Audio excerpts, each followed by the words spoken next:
Okay, everyone, welcome. I think we'll get going. I'm sure some other people will come. Undoubtedly, the hot weather has probably scuppered transport and the trains and everything, so I'm sure some people will come in late. But look, welcome to Keble. Thank you for coming to this lecture.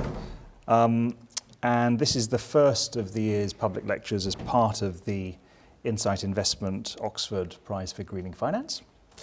And it's great to see so many of you here and people online as well who will be watching this later.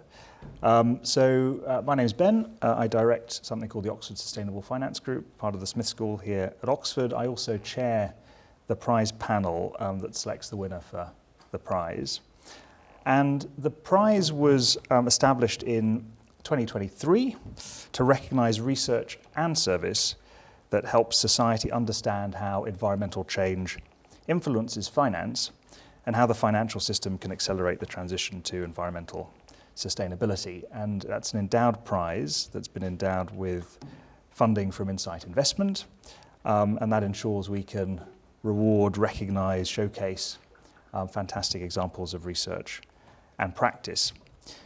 In 2024, so this is the year that we're talking about, the prize, the awardees were selected last year, and then they come to Oxford and give lectures the subsequent year. We selected two outstanding winners. So the first winner was of the outstanding service category, and that was awarded to Emmanuel Faubert, who is chair of the International Sustainability Standards Board. And he's going to be giving his public lecture in Oxford later in the year on the 29th of October. So put that in your diaries. But obviously today, we're here welcoming Professor Rob Bauer, who's the winner of the other category, arguably perhaps the more important one, particularly for a university, the outstanding research category. And of course, many of you will know Rob very well and will know that his prize is thoroughly deserved. But what I wanted to do was just read quickly the citation from the judging panel, given recognising his achievements. So the outstanding research category is awarded to Rob for his groundbreaking work in sustainable finance and responsible investing, particularly applied to pension funds. His influential studies on institutional investors' engagement with companies on sustainability issues have provided crucial insights into the effectiveness of shareholder activism in promoting corporate sustainability. His work on sustainability preferences in investments demonstrated to practitioners how clients or beneficiaries' social and environmental values can be better understood and incorporated into investment decisions, enhancing both performance and alignment with stakeholder expectations. Rob's work on the financial performance of socially responsible investment strategies has been instrumental in challenging misconceptions and providing empirical evidence on the relationship between sustainability and financial returns. And as the director of the European Centre for Sustainable Finance at Maastricht University, he has fostered collaboration between academia and industry, translating research insights into practical applications for sustainable investing. Rob's commitment to rigorous empirical methods and his ability to bridge theory and practice have made him a leading voice in shaping the future of sustainable finance research and education. Now, obviously, Rob's contributions to the field, both in terms of research and in terms of practice, is not fully captured by that citation. He's contributed a lot more. And I know there's some of his students, former, current students here, and a whole hinterland of people that have been very positively influenced by Rob's work, directly and indirectly, even if they don't know it, actually. And so on behalf of the University of Oxford, I really wanted to congratulate you again, Rob, for all that you've achieved. Now, before we hear from Rob Bauer, we're going to hear from Rob Sawbridge, over there, who's Head of Responsible Investment at Insight Investment. And then we're going to hear from Rob, who's going to give his lecture, followed by some time for your questions. And then we're going to finish at around 5:45 and have a drinks reception. And then the last thing I wanted to say before handing over to Rob Sawbridge was I just wanted to extend my thanks to Insight for their continuing support for the prize.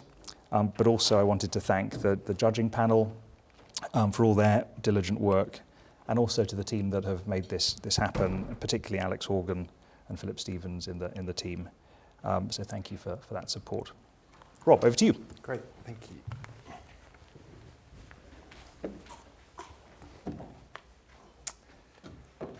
Yeah, so the good news is I'm another Rob, so we can keep it simple on who's talking today.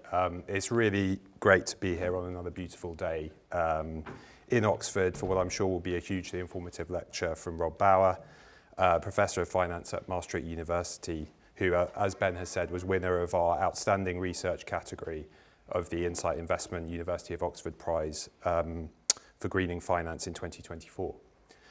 I thought I would just give you a little bit of background on why Insight and Oxford decided to embark upon this collaboration. And it can really be summarised in a quote that is attributable, depending on who you believe, either to world-renowned scientist Albert Einstein or to baseball coach Yogi Berra. So the quote is this: "In theory, there is no difference between theory and practice. In practice, there is." So this is particularly important for us because when it comes to how environmental considerations are integrated into portfolio management, we have long felt that there is a gap to be bridged between academic research and its relevance to decisions made in portfolios and the real-world implications of those decisions. And I think it's great that Rob has won this award because he is such a good example of someone that has spent much of his career looking to build that bridge. His work over the years has covered a diverse mix of areas, as Ben's outlined, including engagement, effectiveness, and SRI fund performance. However, for me, from a personal perspective, it was your 2024 piece on how financial professionals think about climate change, the concept of having different mental models, that particularly piqued my interest because this is something that I actually grapple with on a daily basis as a head of responsible investment, understanding that dynamic in the market. So it is a great example, I think, of how research can have those practical implications, and that's really what we were looking to get out of funding this prize. So congratulations again to Rob on his award, very well deserved. A big thank you to Ben and his team of judges for judging the prize, and to Oxford for hosting us today in a air-conditioned chamber. And yeah, just looking forward to listening to you here today. So over to you. Thank you. Thank you very much.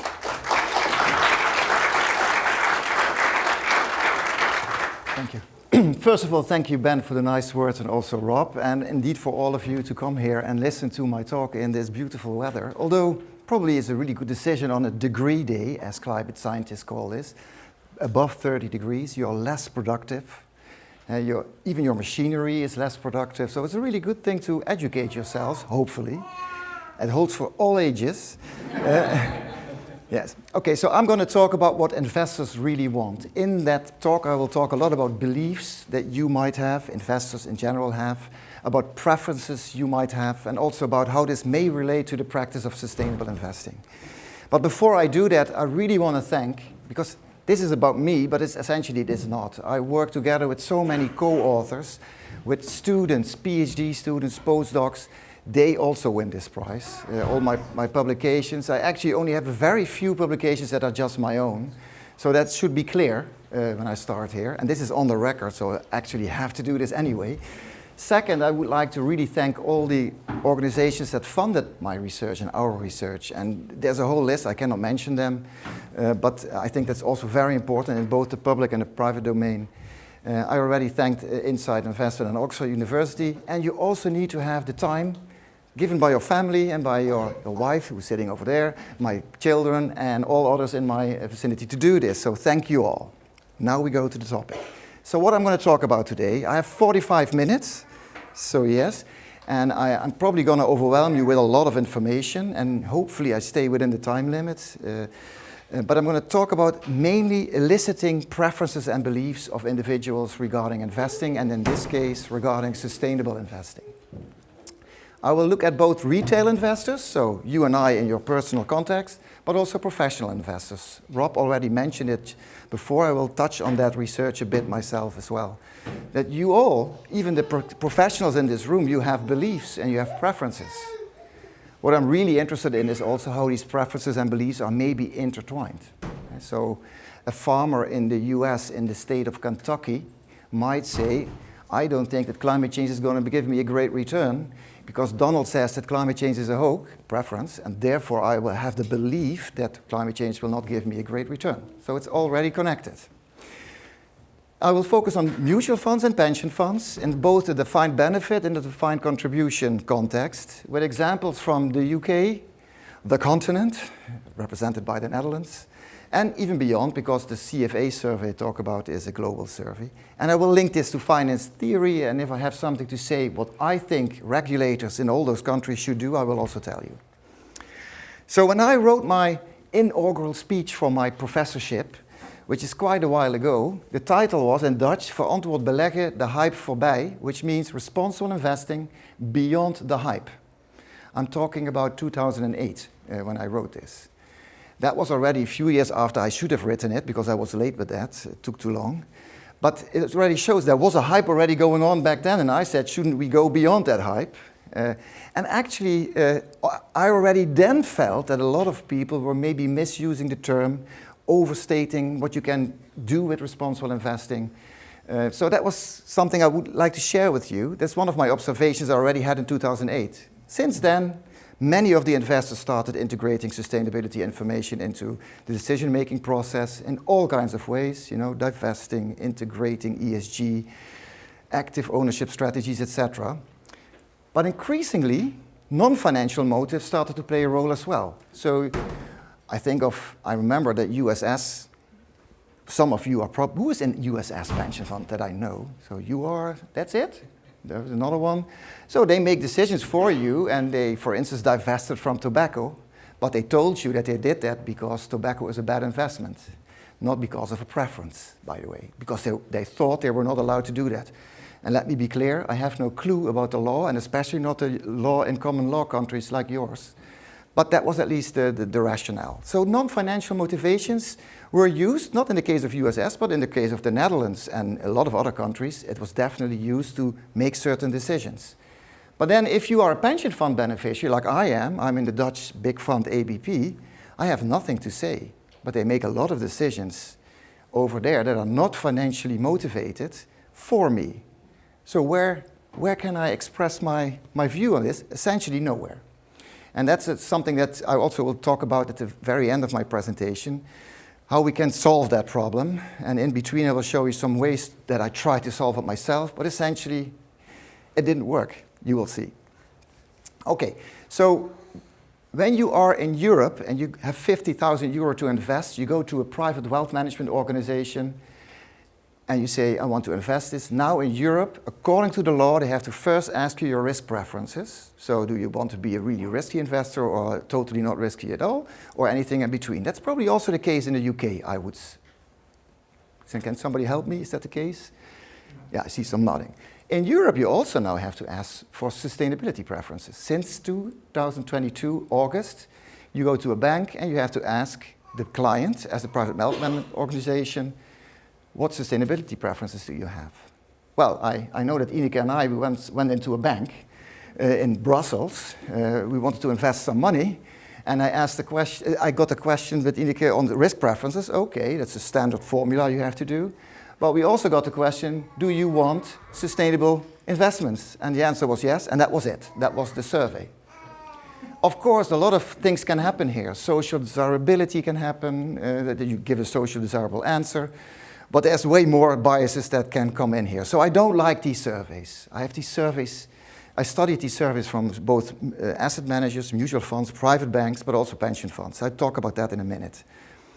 To regulators, I want to say, this can also be misused. So if I would be working in a bank, I would make sure that my survey, in the end, has as an outcome that the client has to invest in private equity with high fees and some extra service that I can give on the consultancy side, because that's good for me. So I have a huge incentive to misuse those surveys. But nobody checks, actually, the quality of those surveys. So this is really, really bad in my view, if you let this continue. I don't think this is happening in the UK. I think you were smarter than that you have to ask these preferences. But yeah, it's something that may still be of interest to you in the future. So these interactions I already talked about, and I also want to make clear that, the young generations actually over there, and actually there's a generation that has not even been born, that is also relevant. And there is, of course, also the current young people. You see here, this is in The Hague, where Extinction Rebellion almost every week blocks the highway into and out of The Hague. You see in Dutch it says, it's mooi geweest met die fossiele onzin, which essentially means this fossil nonsense should stop. And in the circle you see my oldest son, being Atlas, carrying all the weight of what we older generations created. So there is something going on, and they have views, and they are also in these pension funds. So you might not like the sustainability, or you might like it very much, but in the context of a pension fund, you have no choice in most cases. So that's a tough problem for a board to tackle. So let me go back to the preferences and beliefs. People who know me well, they know that I don't know anything of the Bible. Sorry for that. Still, I use this biblical example, the parable of the Good Samaritan. So he's helping the wounded stranger over here. But why actually does he do that? Is it because he has an intrinsic motivation to help that particular person? Is that it? Or is it maybe because he gets himself a warm glow of helping, which essentially is what we all do when we give money to a charity. You get a really good feeling yourself. But is it really the deed that steered that? Probably not. Or is he maybe doing because of social norms? It's just what you do. It's not really intrinsic, but it's what you do. Three different preference-related motivations. But it might also be, you see those two people in the background, those may have been Jews at the time, and the Jews and the Samaritans, they really didn't like each other back then. So maybe he was signaling, I'm helping your fellow countrymen, and therefore you can trust me. Maybe it was reputation or signaling. Or maybe even he wants to have more trades, which is more financially based. It's more beliefs-related motivation. So it's very difficult to disentangle all of that. So knowing what your clients want by a simple survey is not going to work. So in a mutual fund context, there's a really interesting study based on the Morningstar globes. Suddenly they were there. Some of you know this study definitely. Suddenly they were there in 2016. Suddenly Morningstar created per mutual fund a rating, just like you have the credit ratings, you got the globe ratings. One of my PhDs is actually working at Morningstar right now, so you can expect some research on this topic in the future, especially now that all these names have to be rewritten again, because what used to be ESG is not ESG anymore for legal reasons. What they showed is that if you, in this exogenous shock in 2016, look before at fund flows, you see the blue line representing high sustainability funds according to Morningstar, and the red line representing low sustainability stocks according to Morningstar, that these fund flows are not really different. They are almost the same. Whereas after the information got to the market, suddenly more money flow into the high sustainability funds, because now we know what those funds are. So you see already a link between, okay, people suddenly know this is sustainable, maybe we should buy that. That didn't last very long, by the way. There's some new research that showed that after a year or two, this effect was gone. So then my colleagues, and Paul Smeets is one of my longtime co-authors, and I wanted to showcase his part as well. He's also in Maastricht and just recently transferred to Amsterdam. He did a study with Arno Riedel, and essentially they went to Robeco, a mutual fund corporation in the Netherlands, and wanted to know what are the motives that people buy a sustainable, responsible fund. Why do they actually buy that? So they set up an experiment that I don't have the time to talk about, but essentially they had three questions. Is it going to be a financial motive? Michael Douglas, Gordon Gekko, we want to make money. Is it, signaling, reputation? Can you talk about it at parties? Barack Obama? Or is it Santa Claus? Or maybe, I help a few congregations in the Netherlands with investments, and the nuns connected to that, they tell me, Rob, we want to do good and we don't care about the return, which is a completely different motive to actually invest. You would have completely different portfolios. What they found is that absolutely the financial motive wasn't there to buy them, maybe with a few, because you think I'm early in the game, nobody knows that climate risk is important, I know, and therefore I'm going to make a buck. That could be the case, but most of them bought it because of reputation or the warm glow, the Santa Claus. So what I want to show you next is two recent examples in research that I did with my colleagues. And the first is in the UK, where we looked at your pension fund, USS, University Superannuation Schemes Pension Fund. It's the largest fund in the UK, at least it was at some point, I think it still is, I guess. We looked at the DC part of it, so not at the defined benefit. And in the Netherlands, we worked together for a long time already with Pensioenfonds Detailhandel, which is the pension fund for the retail sector. It's a bit smaller than USS, it's 35 billion assets under management, probably top 10 Dutch pension funds. Both funds decided to work together with me and my team to elicit preferences of beneficiaries regarding sustainability. So maybe some of you actually even answered the survey, I don't know, could be. And the interesting thing is that the Dutch pension fund, I'm going to tell you more about that, they said ex ante, before they said, whatever comes out, we're going to do. So they committed sort of a binding referendum, and I know that a binding referendum gives you the goosebumps over here, but that's what happened over there. USS didn't do that, and I understand why. So what we first did in the context of USS in the UK, we asked them very simple preference-related questions, so-called stated preferences by these individuals. So you ask a number of questions in the survey related to sustainability, social preferences, pro-social preferences. You get answers out of that, which is easy to do. You just send them the question, very simple, but there are lots of disadvantages of doing that. For instance, these questions are hypothetical. If I put a camera on your face when you go into the supermarket, the grocery store, and I ask, are you going to buy the cheap meat, or are you going to buy the meat that is really well fed and nicely treated, etc.? You're going to say, yes, of course I'm going to buy the cheap meat. And then you go into the supermarket and probably buy the cheap meat. In Dutch we say kiloknaller. I love the word to mention it over here. Anyway, so it's crucial to also explore real behavior and not just hypothetical behavior, which you do with stated preferences. The problem is we couldn't get into this binding context with USS because if you have a binding referendum, then people, when they answer, know that there is a consequence to your vote. And then you give different preferences as an answer, or different answers in these preference questions than if it would not be consequences, like here.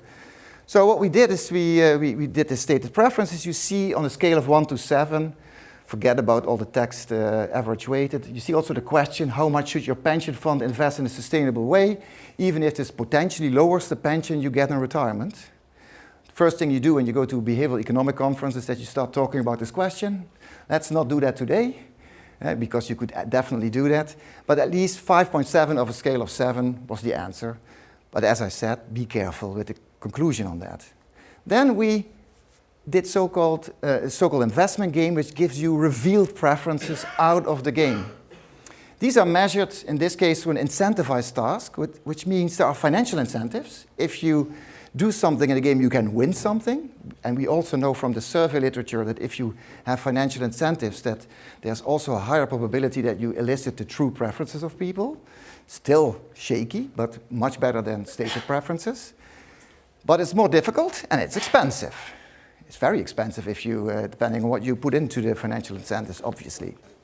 So in this game, let me explain it to you. Investors, so in this case pension participants of the DC scheme of USS, are endowed with £1,000. They get this £1,000, but only 5 or 10, I don't remember, really get it at the end, and also get the return on that fund that they are going to select. And then they get the question, investing either in the sustainable fund with a fee structure 1.5 fees, or you can invest in a conventional fund, lower fees. Why do we do this like this? Because we want to ensure that there is a trade-off.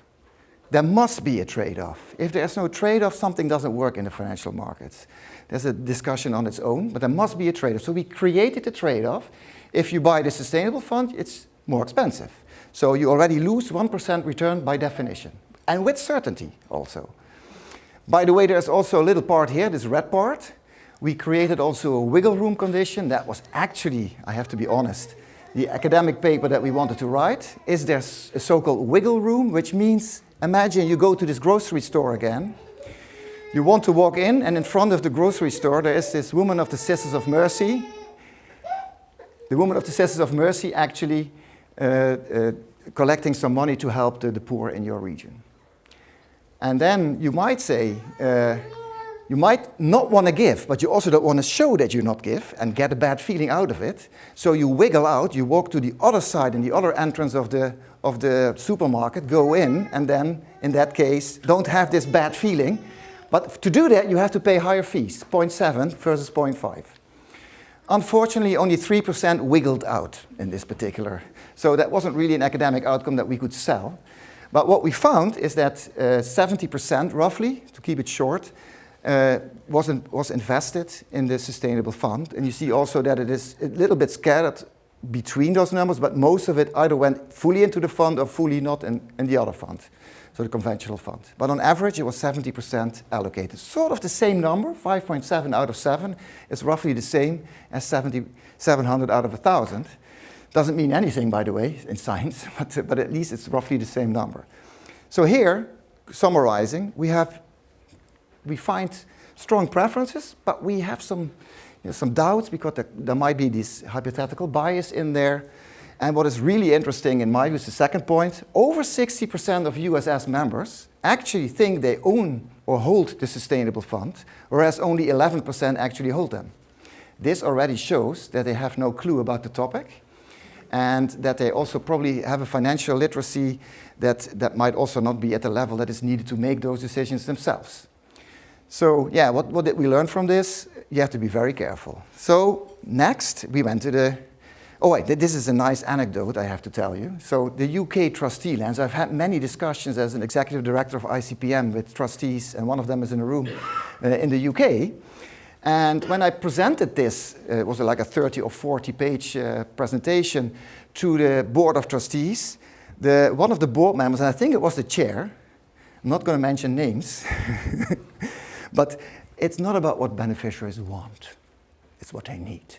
Also with this tone to me. And then essentially it meant I have to shut up and try to sell this, which I also understand from the UK trust law point of view that there are some issues here. The question is whether it still does not help you as a board, whether you know what they want and why they want it. So I still think it makes a lot of sense to do these studies into what actually participants want. Anyway, what actually happened with this, I have no clue. If somebody can tell me whether they changed a lot over there, whether you have more choices in your DC palette at USS compared to before, I don't know. So we went to the Netherlands. The retail sector is a study we did roughly at the same time that we did studies in the UK.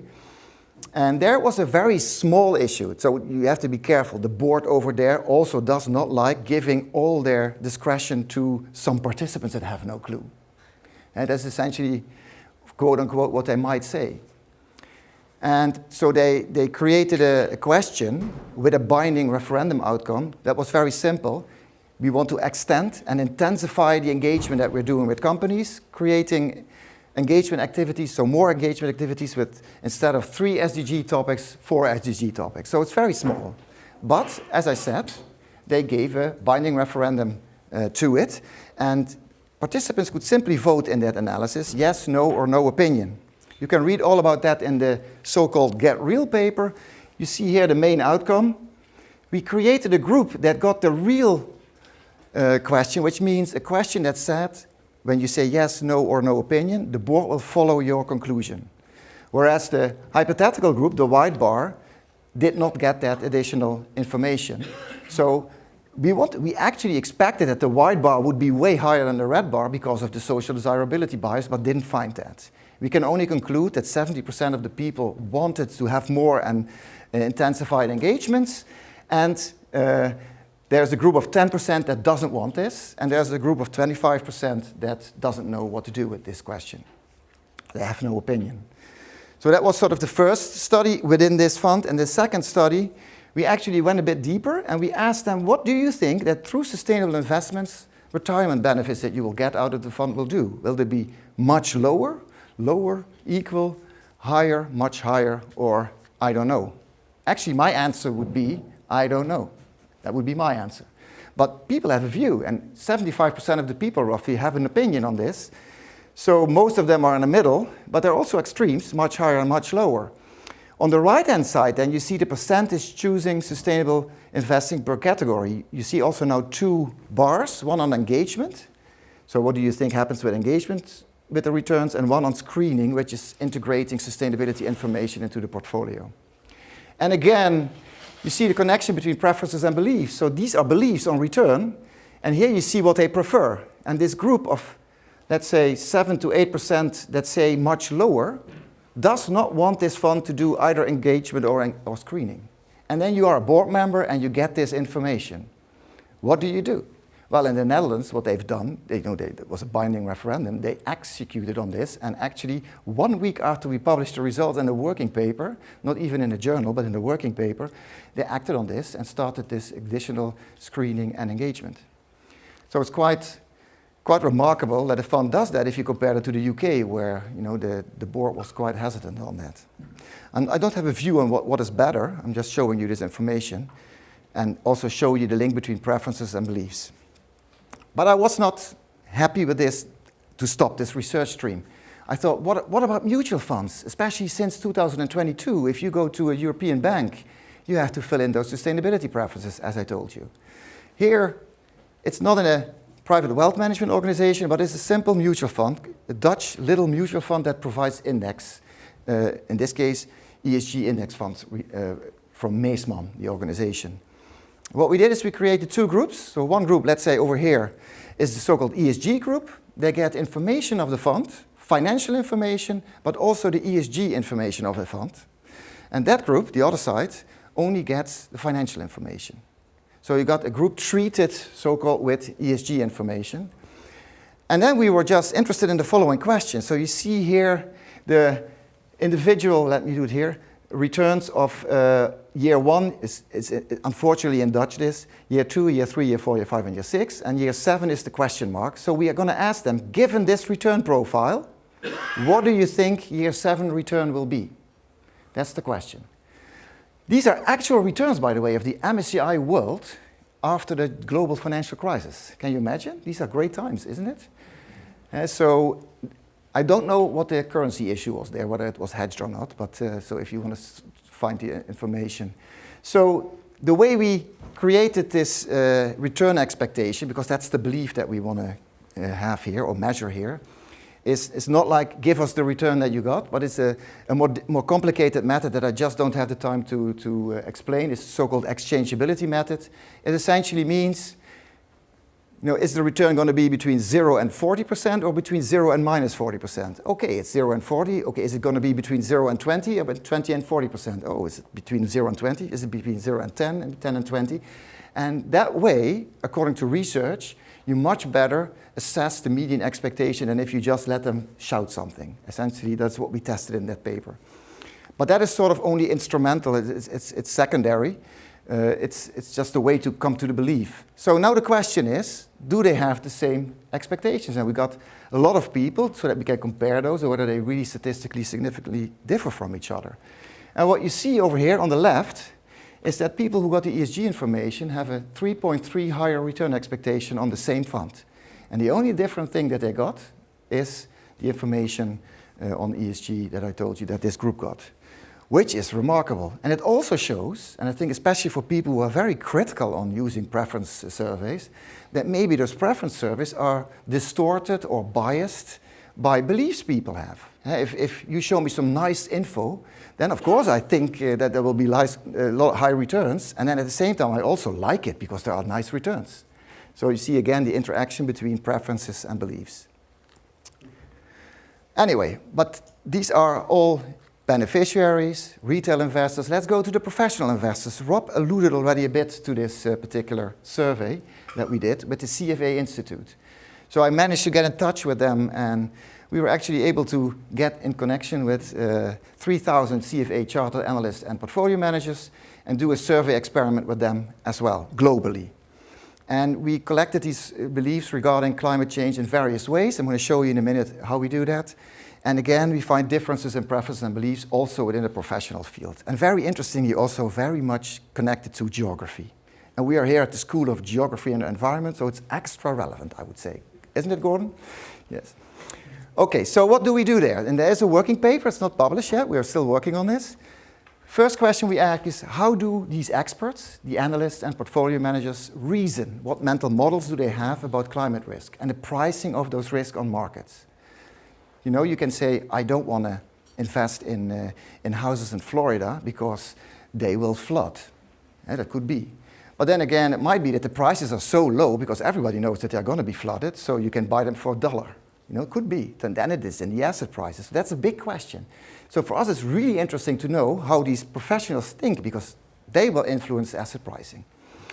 The second is then, how do they sort of transfer that reasoning into return expectations? And the third is, what role do second order beliefs have? So let's say you are all financial analysts or asset pricers, portfolio managers, and I'm a portfolio manager myself. I have to think what you think before I make my decision. I might have the belief that you think that it is overvalued, and because I know that, I can act on that. So-called second order beliefs. Anyway, so what we did is we had open-ended questions, you could say sort of an essay that we checked. I'm going to show you the information on that in a minute. But we also had some standard questions that I'm going to show you first. So the simple question that we asked at the beginning was, do you expect the return of the MSCI World Climate Action Index, which is a climate index of the MSCI that they provide, to be higher, lower, or about the same compared to the parent index, MSCI World Index? And now we don't have to deal a bit financial literacy, I hope, because CFA specialists should know what we're talking about, isn't it? And then we also asked them, just to get some more information, how much? So it's how many percentage points higher or lower? So then the answers are as follows.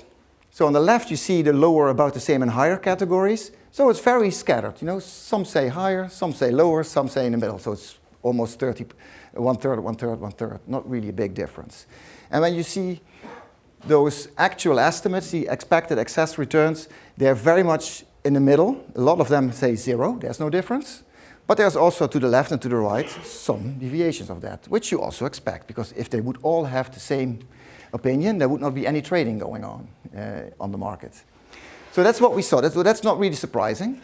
We also asked them, how important actually is it to look at this information for the pricing of stocks? And then you see that, there's almost like a normal distribution. Most of them say somewhat, very or extremely, a little bit, and the other way, same thing, not very and not at all. So it's also scattered. So also not very surprising. But if you look at, in detail, at who says this, we can find a few things. First of all, European and Asian investors are more positive about this difference. If you look at the differences they come up with, they are much higher than those of North American investors. And at the time, North America was really North America. It's not the US and Canada. It was one group. I think if you would now look at this in a different way, it probably would look different given the turmoil we're in. Female experts are more positive about the difference as well. Not sure what that means, by the way, but that's what we found, because we got all the demographics. More positive about the climate index. Experts with political preferences leaning to the right, I hope I framed this in a UK way, are more negative about the differences in return between the MSCI climate index and the parent index. So you see a negative stance towards climate change on the right side of the political spectrum, which probably also not that surprising. Actually, this effect, I bring it as a general effect, but it's only really statistically significant in the context of the United States or North America. It's not so much the difference in Europe. So it's mainly driven by the results in the US. So when you then look at these essays, that I actually found the most interesting thing. Before we looked at the essays, we came up with a number of, let's say, categories that they could write about. They could talk about market frictions. For instance, there is no information, or the methodology is not correct. That's one thing. They could talk about behavioral frictions. That could be non-standard beliefs. For instance, I think that you think that it is not important, but I know it's important, so I can act on that. That's or the other way around. So these are typical non-standard beliefs. There could also be bounded rationality and a lot of other things, but the main two are informational challenges and other market participants, so especially the non-standard beliefs. Policy measures, there's a mistake in here, it says political measures, but it's policy measures like tax, only explain a small part in this part. So now the question is, does that impact how they come up with return expectations? And what I found there is that anyone who says there are data challenges, and a lot of you say this, by the way, are more likely to expect higher returns. The mental model is, there is a data challenge, but I got the data. I work hard on it, I correct it, I got Excel spreadsheets, and I normalize, and I really have it, but others don't, and therefore I can make a buck out of that. That would be one line of reasoning, a mental model.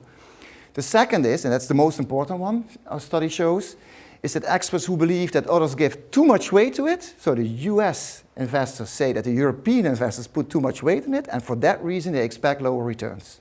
So that's what our regression analysis, if you look at the paper, clearly shows. And the other way around, the Europeans say the US investors are not looking at it enough, therefore we know what they don't know, and therefore we're going to make a buck with the climate action index. So exactly the other way around. Again, here, experts on the right side of the political spectrum tend to believe that others give too much weight to climate risk.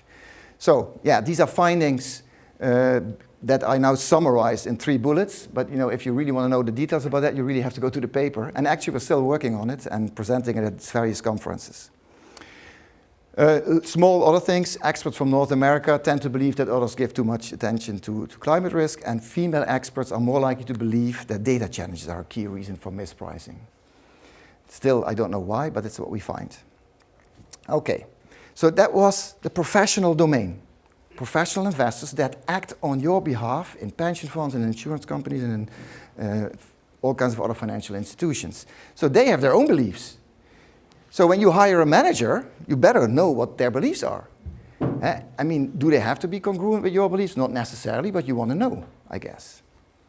Then I want to go back to the Dutch pension plans, because this is really intriguing me. So when I started writing I showed you the inaugural speech, I was actually telling to my public, my audience, I would say, take this information into account. At least think about it, whether it makes sense to look at climate change risk for companies. Because at the time, a lot of people said, Rob, you're a finance professor. Why on earth do you go into this, let's say, rabbit hole of a topic? It's absolutely not your topic. Right now, I'm actually on the other side. I observe that a lot of people who told this to me back then, I can give you so many anecdotes, I don't have time for that, that they actually are so positive about this, we're going to make a buck, etc., that I think I have to push back a bit from the other side. And that's what I'm doing right now. So let's look at my pension fund. I have skin in the game at ABP. It's my pension that is being managed over there. They write this in their investment belief, a statement of investment beliefs, which is a formal document according to Dutch pension law that they have to put on the website. This is translated because it's there in Dutch. So you see they focus at risk, return, cost, and sustainability. Okay. They also say the greening of the investment portfolio does not come at the expense of the portfolio's risk-return profile. They don't give evidence for that. It's sort of like an assumption, but I want to see the more details of that, at least as an individual participant. I would love to see that. And they also say, and that's also interesting, we can have a direct impact on the life of its participants. And what they did, for instance, recently, they bought a lot of social housing in the Netherlands, at least social housing-related real estate. For that reason, they also signal that. Now, the question is there a trade-off going on there? And if that is there, is it made transparent to those who are essentially the beneficiaries of this fund? And I think, a good question to ask. Then there is a second fund, goes even a bit of a step further, PFZW, the healthcare pension fund. They say that, diversification has diminishing added value. Maybe. I mean, I just taught my 1.5 finance students that the only real thing that they have to do is to buy the market portfolio and then go home. That's it. Okay, there may be some diminishing added value in diversification because there are people who wrote in the 80s that in certain finance textbook, if you have 30 stocks, your portfolio is well in line with the market. That was written back then. Actually not true anymore, by the way, but just that you know. And they also write it leads to a better portfolio, whatever that means. I've heard them say in presentations also that it will maybe give a better return or a better risk-adjusted return, whatever it means. And they also want to make a value contribution to a sustainable world. So, a lot of promises in my view. So integrating sustainability into a portfolio, maybe even better returns, and a livable world. That's fantastic, isn't it? Then the doctor's pension fund, I don't know whether you read about that, goes extra wild. So they have like 6 or 7 billion under management at the doctor's pension, the general practitioner's pension fund. And they then made the statement, pensioenfonds huisartsen, which is the Dutch for the doctor's pension fund, will have a concentrated equity portfolio of about 70 companies. And this is not like some of these investors do, like we have a core and a satellite, and the satellite is then the 70, but the core is still a big index. No, they invest all their equity money into just 70 stocks across developed and emerging markets. And why do they do this? Because it's easier to understand. They actually use the term, we want to know what we own. And they also say that it gives them better opportunities for engagement, because if you know what you own, you can have a discussion. Maybe true the last part, but if you have Alberto Contador would say 0.0000001% of the portfolio, of the stocks of that particular stock company, then you don't have any impact, even if you know what they do. And so it's a very small pension fund, so what is their impact? So this brings me to a part where I want to talk about return and risk of concentrated portfolios. Because these beneficiaries of the doctors, and I know a few of those, they actually need to be in line with this. They need to like this. So why would I like to have a portfolio that might be riskier? Or is it actually indeed riskier, yes or no? And very coincidentally, last week, in the last weekend, this paper came out. I knew it was coming. A paper by a few Dutch colleagues from Erasmus University in Rotterdam. They looked first at, this is boring, the volatility of stocks. Just look at the right-hand side, the volatility of the so-called ACWI, the All Countries Index of MSCI. And you see here the volatility of the market index, the whole ACWI, is roughly 15%. That's this dotted or this dashed line. If you randomly make portfolios of, let's say, 10, 100, 250, 500, etc. stocks, you see those circles over here, what the volatility is. And you see it sort of goes quickly to, after 500 stocks, you are roughly at the same volatility. But after 100 stocks, you're not. You're still 1 or 2 percentage points above the volatility. That's maybe not a lot. So one might say with a few hundred stocks, you can do it. But if you look at the returns of those portfolios, you see this. And they actually deem it FOMO, fear of missing out. So if you look here, you see the same thing. This is the mean return of portfolios of 10, 100, 250, 500, 750, 1,000, up until 1,500 of this ACWI index. And you see these circles going to the right are indeed, again, roughly on average the same returns as this index. But the confidence intervals around those circles is huge. And you have to imagine, so let's say you take 1,000 stocks. Many funds say 1,000 stocks is enough. Then you're really good. Then you would have a 7.5 to, let's say, 6.5 return. So a 1% return difference for your stock portfolio. This is huge. Because it's not just once, it's every year 1% less on average. That's what they shows. Which means roughly 20 to 30% less pension for all your beneficiaries if that happens. You could also be lucky and you have 1% more. So they all get 2% more. But you have to ask yourself, do your beneficiaries and do you as a board want to take this risk? So if you should see this, you definitely should question that. And what is also very interesting, we talk about the Magnificent Seven. So suppose 15 years ago you would have chosen 70 stocks, and 15 years ago, and the Magnificent Seven wasn't in there, then your return would have been lousy, really bad, if you would have done that. So a market allows you to just profit from everything new that comes. If you have such a concentrated portfolio, you have to be lucky that you chose those companies when they were there. So it's really, really tough to do that. And Hendrik Bessenbinder, which is a colleague of mine in finance, he showed that just 2% of our stocks in the sample account for the entire global equity risk premium. 2% of the stocks. So if you don't have those 2% of the stocks, the names, yeah, you're screwed, essentially. Okay. But then, I'm a doctor, suppose, general practitioner, and I need to decide, do I like my board in this particular pension fund? But do I actually have a clue? So then you have these standard financial literacy questions. Also a paper that came out last week, so it's really, really in the money, new, by some colleagues from Nijmegen and Rob Bauer University in the Netherlands. So they checked for the Dutch population, that are in the pension fund domain, how financially literate they are. And they find that, financial literacy with these standard questions on real interest rates and the impact of inflation, diversification of portfolios and interest, you can indeed find that those people in the Netherlands on average are relatively financially literate. Of course, if you ask them about what I just showed you, and I even saw it in your eyes, Rob, what are you talking about? Then they don't know the details. So it's very difficult to make those decisions. On top of that, they checked sustainability literacy, and that is really new. So they had like 9 categories. They asked people about greenwashing, whether they understood it, about what sustainable investing is, which assets are involved, what impact investing is, lack of standards, what the term ESG means. Very interesting one. What does ESG mean?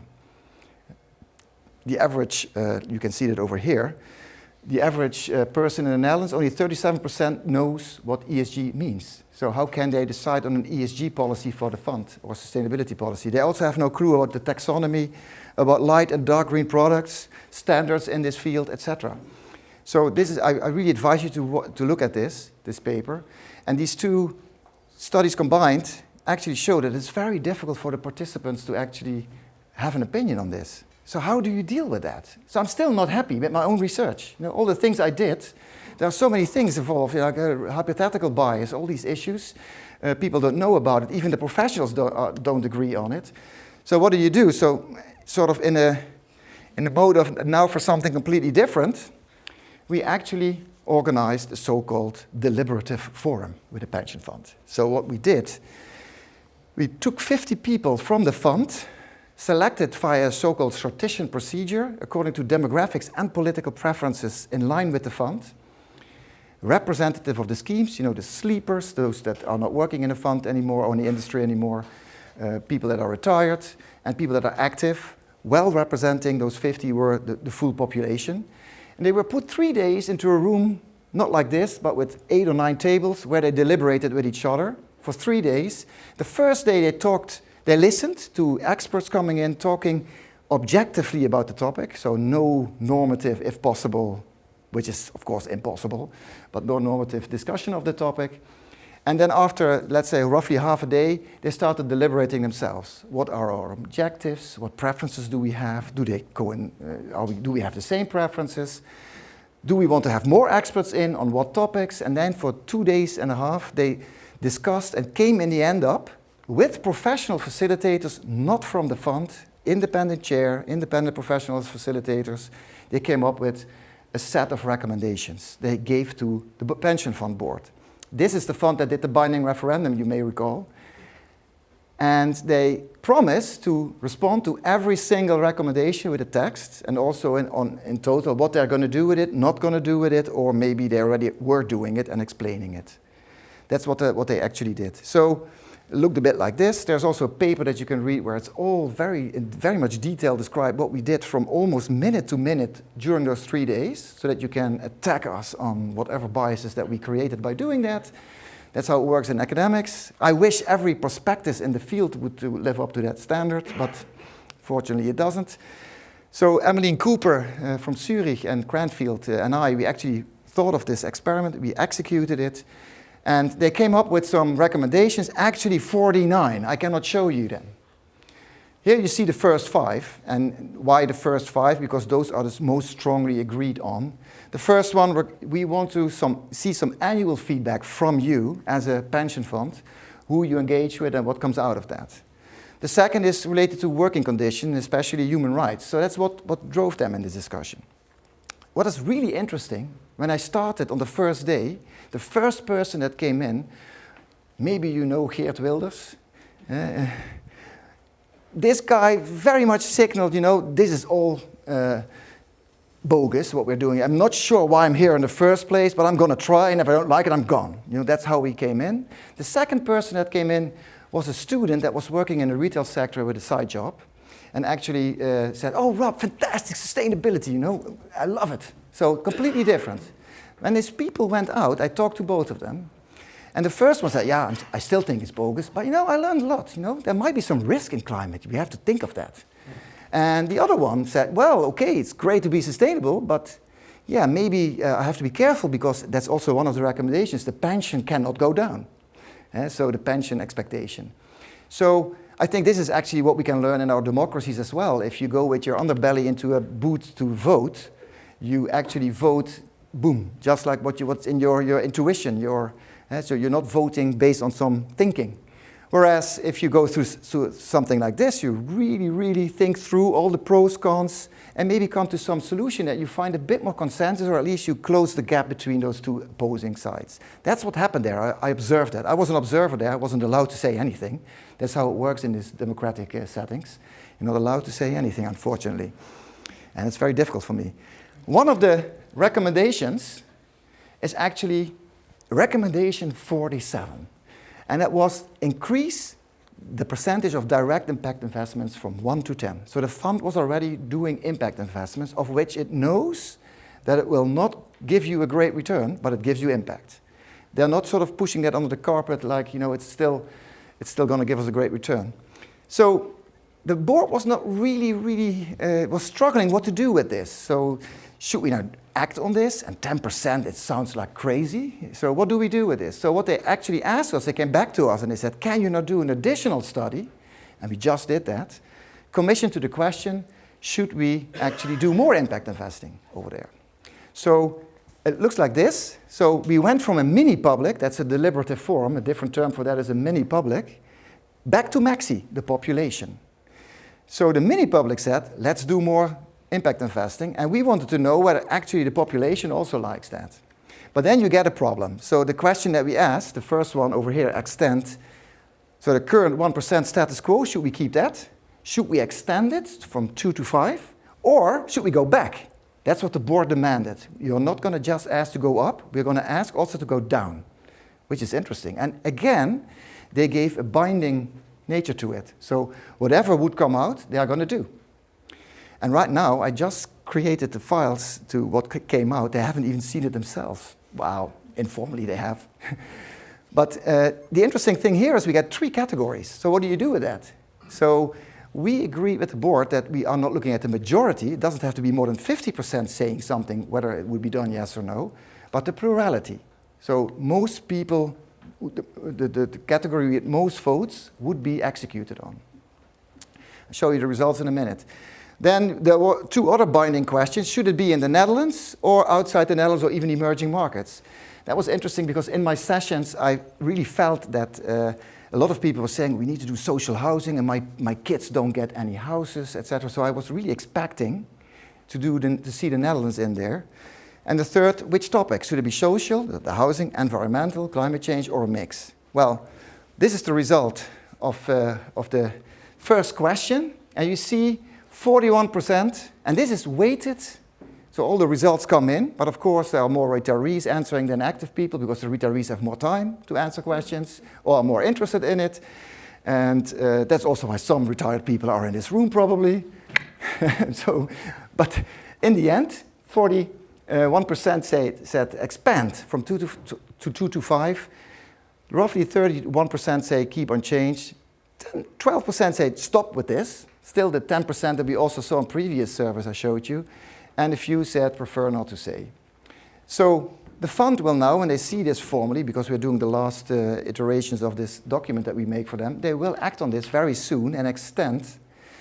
Luckily, they have a 2 to 5 range, so it's not that they have to immediately go to 5%. They can also choose whether they go to 2 or 3, 4 or 5, so they still feel that they have some leeway, but they have to go up with it. And it's based on a combination of the first study I showed you very at the beginning of this presentation.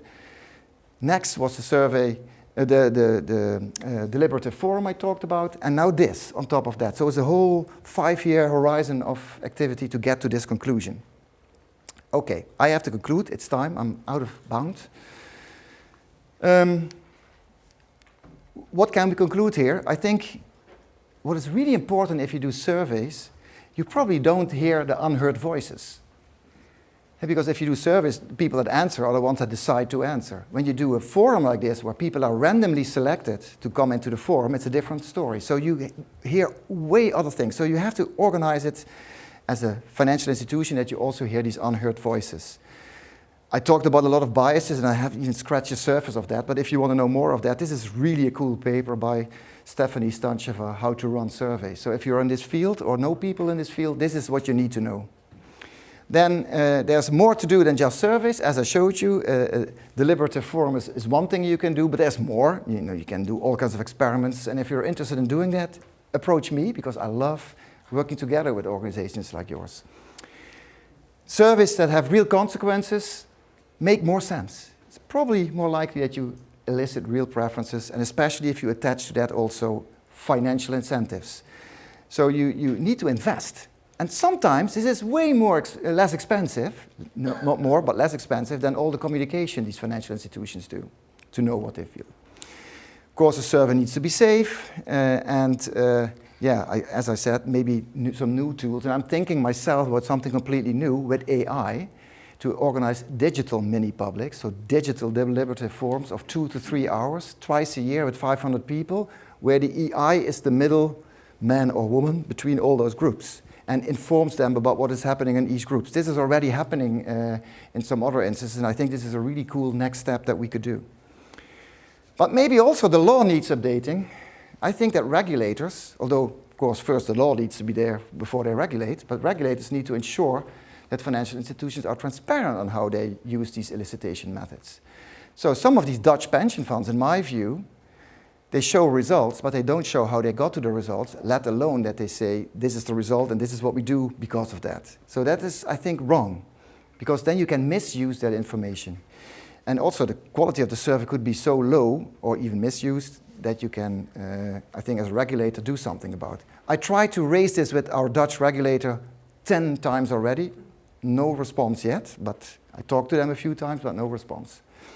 On top of that, I think you need to ensure that board members of pension funds don't have their own agenda in this topic.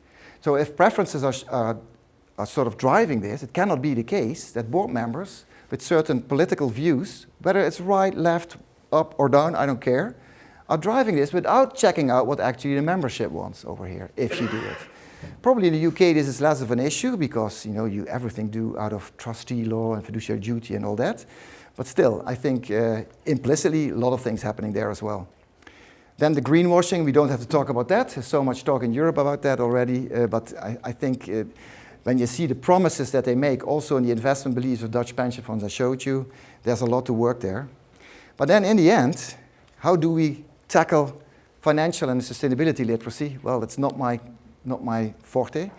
I think that is a big topic as well, how governments actually prepare the public to make good financial and sustainability choices.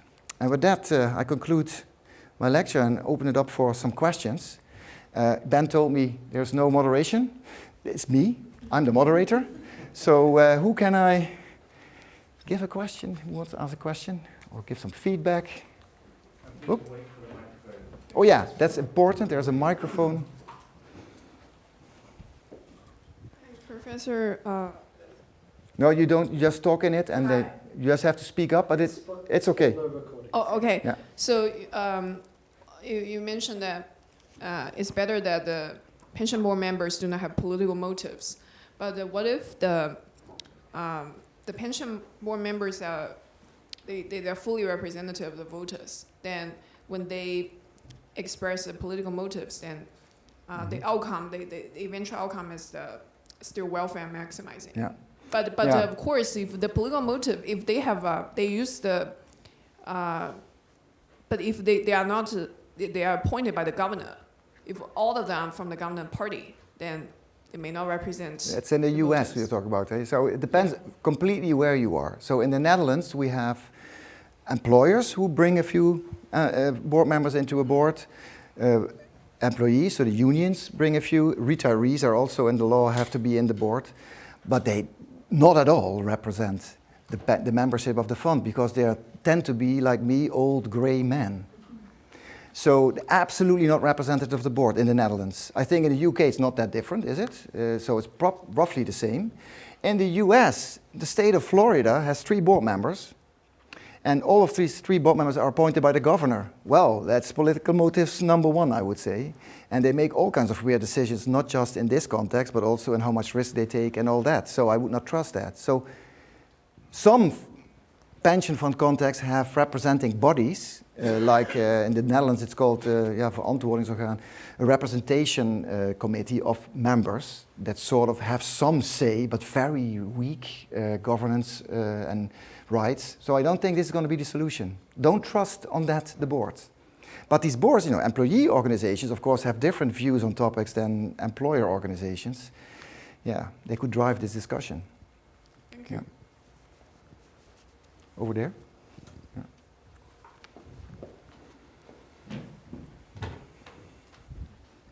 Hello, is this working? You just have to speak up and then it works. But you have to put into the mic. It's for the. Oh, hello. Okay.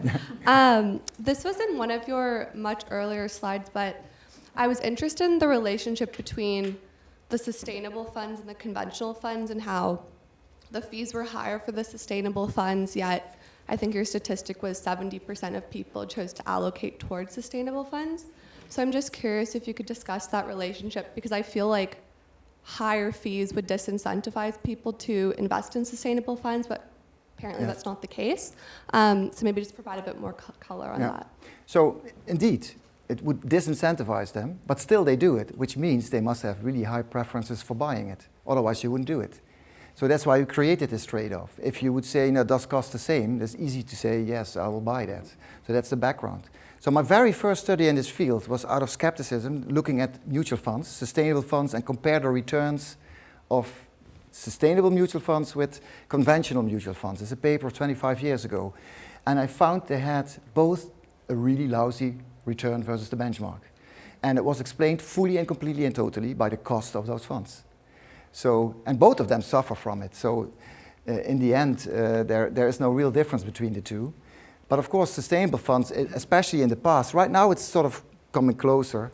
They had really higher costs than normal funds, but doing the same thing, because you cannot compare one fund with the other. They have to be in the same field and the same type of activity. Yeah. Hope that is clear.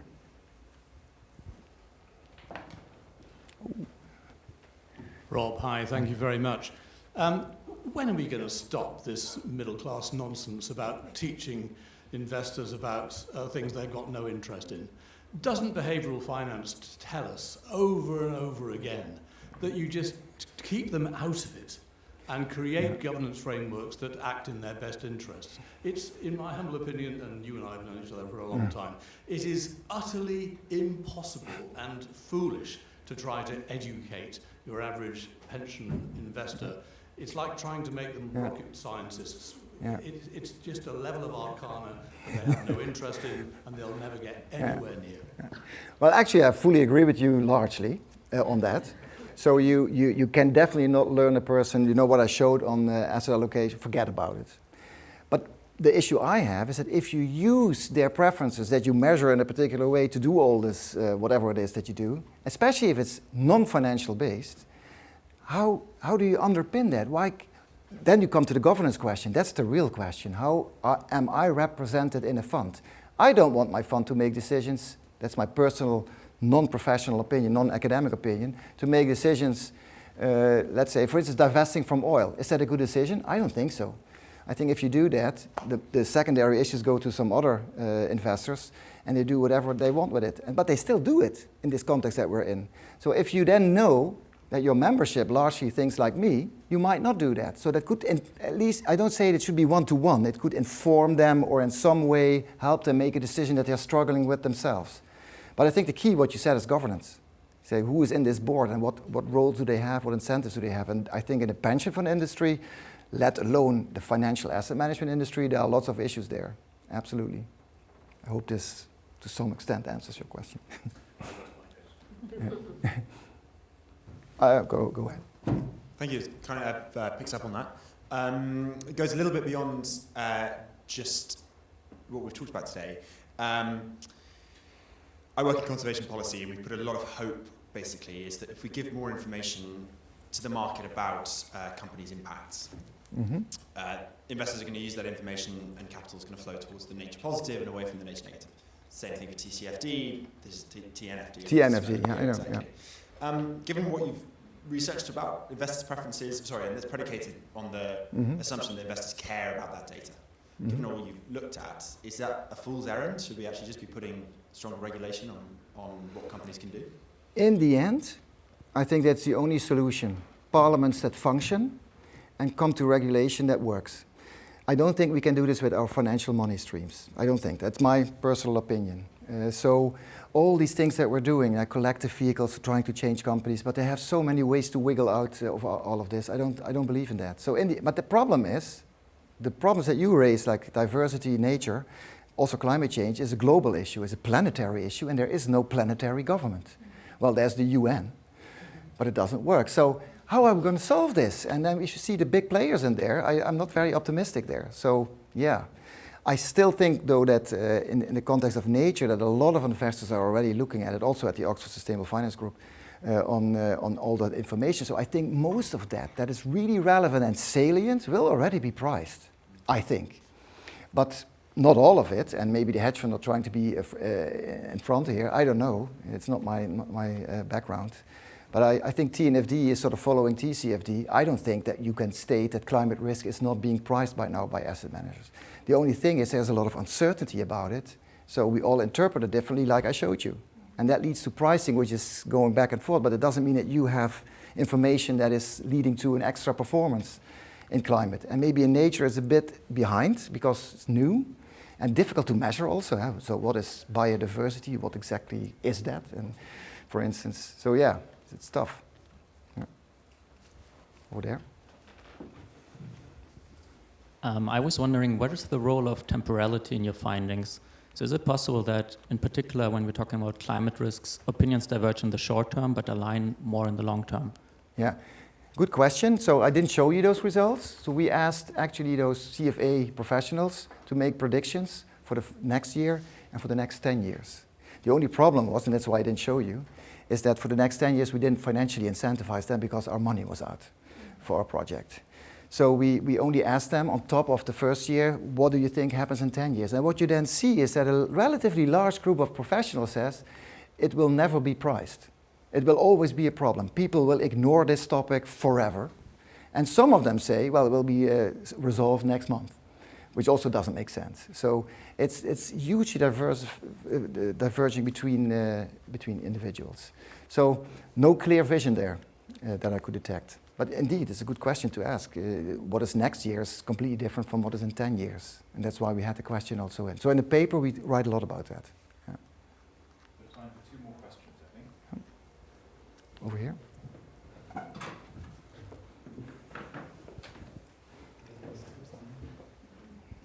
Thanks, Philip.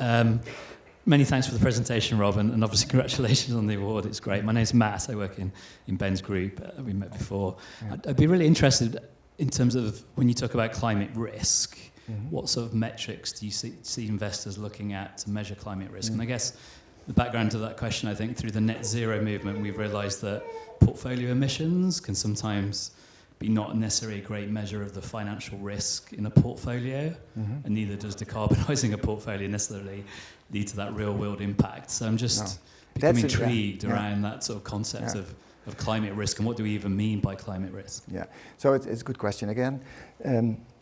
In those statements of the pension funds in the Netherlands, you also saw valuable, making it a livable world and all that. It's very difficult. And I absolutely don't think that if your portfolio is carbon neutral or in line with the Paris Agreement that you achieved anything, in my view. You just follow the herd. So I think there's no additionality, as they call it in the space. So yeah, on climate risk, what else can I say there? I'm working myself on topics related to physical climate risk. So, I mean, it's clear that if you have a factory in the Genua Basin, I think it is, and it can be flooded, you have 2 choices. You either close the factory, or maybe 3. You close the factory, you hire the Dutch, and they make dikes around it. That's sort of the second thing you can do. And the third actually is that you relocate. And these decisions you have to make. You can calculate the net present value of those decisions and do whatever comes out best, if there is a positive net present value. So it's very tough. But I know that especially here in Oxford, they're working on a lot of information and collecting it per industry, but also beyond industries, on all kinds of measures related to climate change, including not just floods, but winds and temperature. And what I saw in one of my other studies I didn't mention is that, for instance, heat, as we all know right now, is not really good for your productivity. So you're happy that you're in this room and not outside.